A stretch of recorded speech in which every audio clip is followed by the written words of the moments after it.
दोस्तों ये हमारे दो क्वेश्चन हैं। किसी संख्या में 17 से भाग देने पर 12 शेष बचता है तो उसी संख्या में 8 से भाग देने पर क्या शेष होगा। और दूसरा क्वेश्चन है हमारा, किसी संख्या में 17 से भाग देने पर 11 शेष बचता है तो उस संख्या में 15 से भाग देने पर क्या शेष होगा। ठीक है दोस्तों, चलिए हम बात करते हैं। इस सवाल को समझना हमारे लिए बहुत आसान है। देखिए दोस्तों, इसमें पहला भाजक क्या है। पहला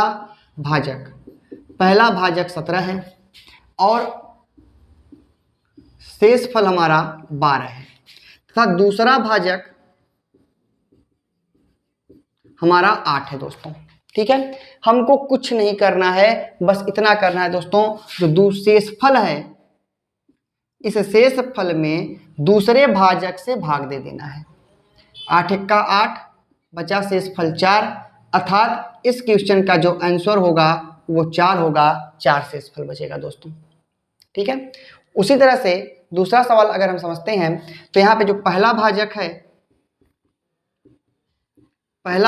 है 17 और शेषफल है आपका 11 तथा दूसरा जो भाजक है दोस्तों, दूसरा भाजक है आपका 15। तो देखिए दोस्तों, अगर हम क्या किए, पहले कॉन्सेप्ट किए हमने शेषफल में दूसरे भाजक से भाग दिया। जब दूसरे भाजक से भाग दिया तो हमारा शेषफल कितना आया, 4। ये हमारा आंसर बन गया। और दूसरे क्वेश्चन में भी सेम कॉन्सेप्ट अपनाएंगे। पहले शेषफल में दूसरे भाजक से हम भाग देते हैं। दोस्तों बताइए, क्या इस 11 में 15 से भाग जाएगा? अगर जाता है तो ठीक, नहीं जाता है तो यही 11 ही हमारा शेषफल हो जाएगा। ठीक है दोस्तों, ये हमारा दूसरा कॉन्सेप्ट है। ठीक है, ये सवाल क्लियर होता है। अब इसी तरह से इसके 2-3 और मॉडल हैं, उसके बारे में भी चर्चा करते हैं दोस्तों। ठीक है दोस्तों, उसी मॉडल का हमारे पास दूसरा सवाल है। किसी संख्या में 9 से भाग देने पर 7 शेषफल बचता है तो उस संख्या के वर्ग में 4 से भाग देने पर क्या शेषफल बचेगा। ठीक है दोस्तों, दूसरा सवाल है, किसी संख्या में 121 से भाग देने पर 88 शेष बचता है तो उस संख्या के 3 गुने में 102 से भाग देने पर क्या शेषफल बचेगा। ठीक है दोस्तों, कुछ नहीं करना है, सेम प्रक्रिया अपनानी है। जो प्रक्रिया हमने अभी पिछले 2 क्वेश्चन में अपनाए थे, यही प्रक्रिया हम इस बार यहाँ पर भी अपनाएंगे। हम क्या करेंगे, पहला भाजक देखेंगे। पहला भाजक 9, शेषफल 7। ठीक है दोस्तों, दूसरा भाजक आपका 4 है। अब देखिए दोस्तों, यहां पर क्या था, पिछले सवाल में उस संख्या में ही भाग देना था, लेकिन इस बार कह रहा है क्वेश्चन में उस संख्या के वर्ग में। ठीक है दोस्तों, उस संख्या के वर्ग में 4 से भाग देना है। तो हमको क्या करना है दोस्तों, इस 7 का वर्ग लिख देना है। 7 का वर्ग होता है दोस्तों 49, और 49 में इस दूसरे भाजक से भाग देना है 4 से।